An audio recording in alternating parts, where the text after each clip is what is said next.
Expert IT park হলো best. ওদের কথার সঙ্গে বাস্তবতার অনেক মিল আছে। আমরা যখনই সমস্যায় পড়ি বা কোনো জিনিস পারি না, বুঝি না, স্যার কিন্তু আমরা জানানোর সাথে সাথেই সাপোর্ট দিয়ে থাকে মেয়েদের নিরাপদ এবং সহজে, তাও আবার ঘরে বসে এবং পর্দা মেনে। আর এটা হচ্ছে আমার একদম হক হালালি উপায়ে ইনকাম করা। সেক্ষেত্রে ফ্রিল্যান্সিংটা একদমই বেস্ট। আমার নাম হচ্ছে রুকসানা চৌধুরী ছোঁয়া। আমি অফলাইন বেস 4 এর স্টুডেন্ট।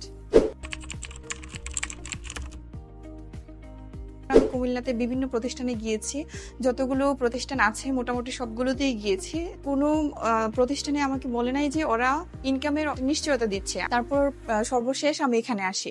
এখানে আসার পর যখন সাইফুল ভাইকে জিজ্ঞেস করেছিলাম যে আমি কি ইনকাম করতে পারবো কিনা, তখন ভাইয়া আমাকে বলেছে, আপু দেখেন, আপনি একটা কাজ করেন, আমাদের যারা এর আগের বেচে যারা ছিল ওরা যে রানিং অবস্থায় যে ইনকাম করছে, আপনি ওদের সঙ্গে কথা বলে দেখতে পারেন যে আমাদের কথার সঙ্গে বাস্তবতার বা সত্যিটার কতটা প্রমাণ। তখন আমি দেখলাম যে না, ওদের কথার সঙ্গে বাস্তবতার অনেক মিল আছে। তারপর তো ক্লাস শুরু করলাম। এক্সপার্ট আইটি পার্ক হলো বেস্ট, কারণ এখানে আমরা যখন শিখি 3 মাস শেখার পর আমাদের কিন্তু পরবর্তীতে অনেক সমস্যা হয়, তখন আমরা কোথায় গিয়ে সাপোর্ট পাবো?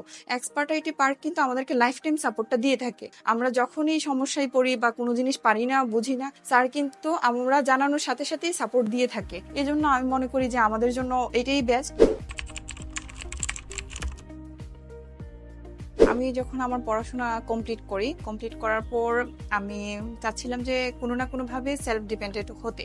বর্তমান সমাজে চাকরি বলেন, প্রাইভেট বলেন, সরকারি বলেন, যেখানেই যাই সেখানেই দেখা যায় যে বিভিন্ন সমস্যার সম্মুখীন হতে হয়। আর যেহেতু আমরা মেয়ে, আমাদের অবশ্যই একটা নিরাপদ এবং সুরক্ষিত একটা উপায়ে ইনকাম করতে হবে। আবার নিজের পায়ে দাঁড়ানোটাও কিন্তু খুব জরুরি। তাই আমি ভাবছিলাম যে কি করব, বিজনেস করব কিনা। তো বিজনেসও দেখি যে একটা হিউজ পরিমাণ অ্যামাউন্ট লাগবে, আবার এখানে আমি সফল হব কিনা নিশ্চয়তা নাই। তারপর আমি ডিসাইড করলাম যে ফ্রিল্যান্সিং শিখবো। তো ওটা সম্পর্কে অনেক কিছু জানার চেষ্টা করলাম। তো জানার পর ভাবলাম যে আমি ফ্রিল্যান্সিং এ শিখবো, এটাই কনফার্ম। আর অফলাইনে শিখবো। অনলাইন আর অফলাইনের মধ্যে পার্থক্য আছে, তাই আমি ভাবলাম যে অফলাইনে শিখবো। আমি লোকালি কিছু কাজ করেছি, আর ইনশাল্লাহ আশা করি যখন আমি পারফেক্ট ভাবে সময় দিতে পারবো, স্যারের দেখানো ভাবে ওইরকম একদম 100% সময় দিতে পারবো, তখন হয়তো বা কাজ পাবো। আর এখনো বায়ারকে মেসেজ দিয়ে যাচ্ছি, আমার চেষ্টা আমি চালিয়ে যাচ্ছি।